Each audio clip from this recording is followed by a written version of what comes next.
Hi everyone, I hope everyone's having a great weekend this weekend.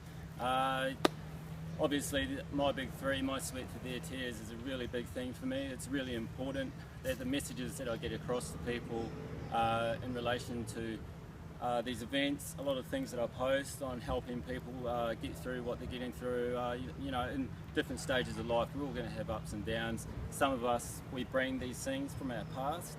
So what I'm trying to achieve today and onwards is just to show you how certain challenges can build you up and bring you out of where you come from.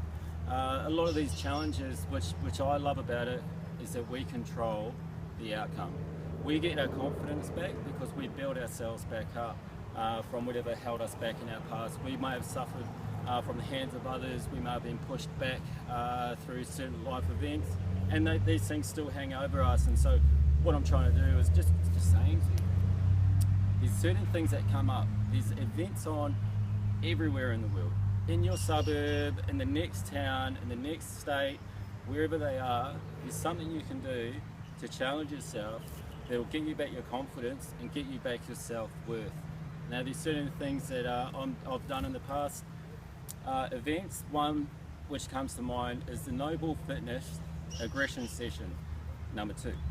And this one was held by Dan Andrikis up by the sunny coast in Queensland.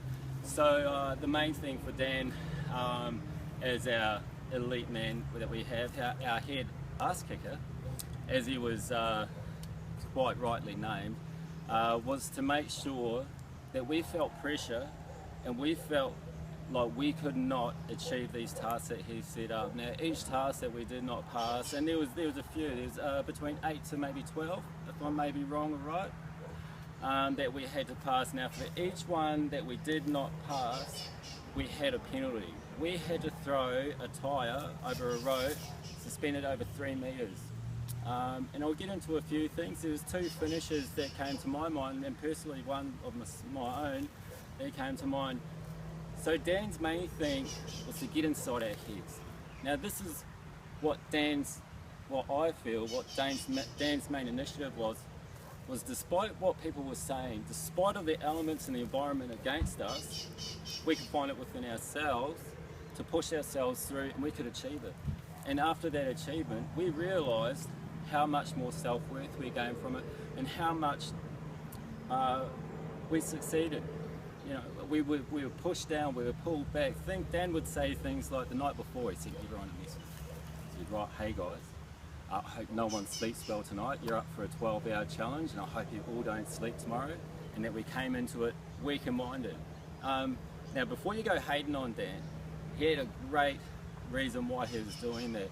Because no matter how much people push us back, no matter how much they say we can't do it, go against it and do it. And do you know what?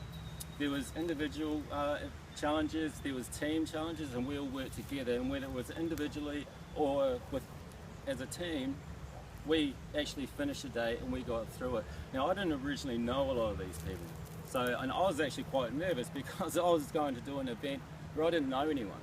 You know, this is the second time I met them. So what I'm trying to say is, regardless if you don't know people, regardless of who is holding the event or what's going against you, just get out there and do it. Because do you know, at the end of it, I have these new brothers and sisters that came along and they helped me and I helped them. So we had to do certain things. Some of them would seem a little bit ridiculous. We got given a marble and we got given a popsicle stick. Now behind us was a 100-metre track, exactly like this, and we had to push that marble 100 metres up and 100 metres back using the popsicle stick in our mouth. I mean, how ridiculous is that? But I'm telling you, after you've done so many other challenges, running, exertion, it's really hard to use the small motor skills to put this thing in your mouth and do this. 100 metres up and 100 metres back. But do you know what? We all gave it a shot and we all tried. And do you know what? A lot of people didn't actually get halfway. But do you know what? They never stopped. And do you know what? The ones that did get there and back, they were right back there saying, come on, you can do it, keep going, trying to help them improve their technique. No, we didn't all know each other. How amazing was that? It was awesome.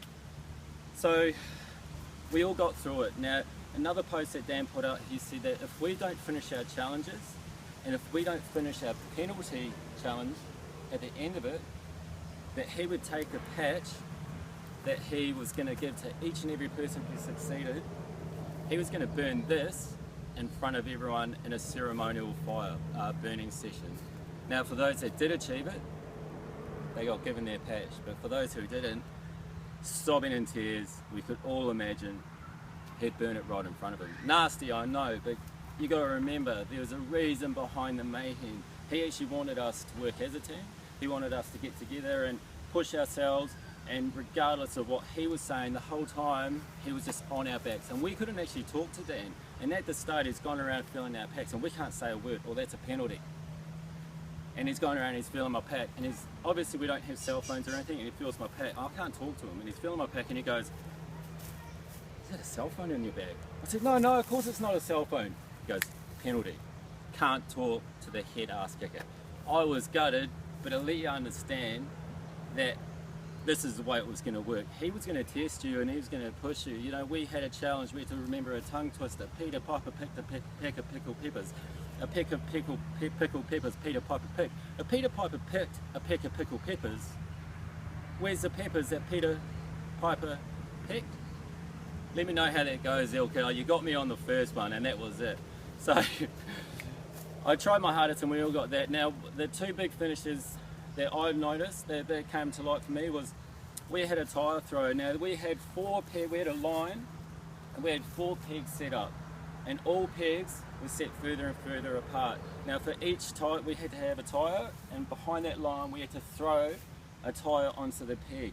Now we only had a set amount of time, and if we didn't get all these in a set amount of time, it was a penalty. So I got the first. There's another guy with me, Derek, sorry, and Derek was 15 years he was in the armed service, and you know he likes to do these challenges as well. And there's also another lady called Zoe.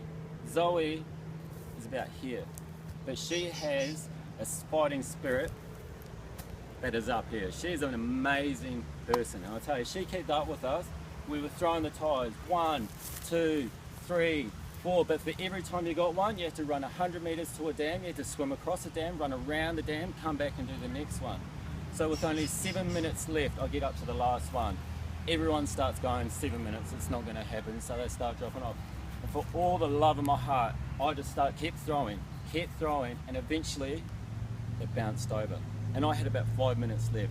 I got it over, and then I went to go back and get it time. Everyone's like, "No, run!" So I sprinted 100 metres over to the dam. I get to the dam, there's a rope, I'm pulling myself across around the dam, and I come running around the dam, and then as I'm coming up past the dam, I'm running up the hill, everyone's standing there. I thought I had not a chance in hell of getting back there in time, and everyone's yelling, they're cheering me on, they're going, "Come on Corey," they're counting down, 15, 14, 13, and with about 3 seconds left to spare, I made it. It was unbelievable. It was my best finish ever. Probably one of the most memorable for me personally, but the biggest one that I saw was there's a lady there called Laura Tefetu. Now she had at least maybe 9 to 12 tyre throws. Now 25 times that is a lot, and that rope was pretty high, but do you know what? She never gave up. She kept going, and at the end of it, she collapsed. She collapsed, she was in tears, she was hurting, but that was because she achieved it. She did it without help, everyone was standing there. We couldn't believe it, it was amazing. There's another lady there, Tanya. Unfortunately, she suffered an injury. Do you know what happened? Everyone got together and they took those penalties and they did it. After we'd all done our own, we helped her achieve hers as well. So at the end of it, not one person went home without one of these. That was an amazing achievement. So what I'm trying to say to you today, people, is, you know what, I didn't know anyone there, and you may not know anyone. You may have no friends or family that want to go where you're going, but do you know what? Nobody in this world is going in your direction but you. So all I want to say today is get out there and do it. I had the best time of my life with these people, and I'm telling you, I've made friends and family for life. And so I'm just saying, get out there, do it. And then, yeah, thanks for tuning in, thanks for watching. And if you can, jump on board, tell people about my big 3, my sweat for their tears. I want you, I want your brother, I want your sister, I want everyone to get involved. If I'm in your neighbourhood, please come along and do an event with me. I'm not doing this for myself, I'm doing this for you. and I'm doing it for her, and I'm doing it for him, and I'm doing it for everyone. So thanks for watching, guys, and please, if you can, share the page, share the love, and let's do it. Thanks for watching. See ya.